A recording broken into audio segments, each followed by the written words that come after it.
What is up, guys? Today I will show you how to fold your Ninebot E3 Pro, E3 scooter here right now 26. So firstly you should disable it, I already done it.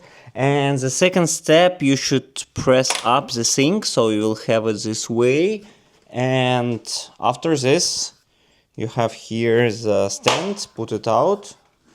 And what you need to do is hold brake and use your leg to press here. Okay, so it's done. Now it's folded. Then you can fold it fully. And here you have the special stand here, like this. So now you can carry it with you. It's already fully folded, let's say, so you can carry it around. And now you can unfold it easily. So fix this one and put again up.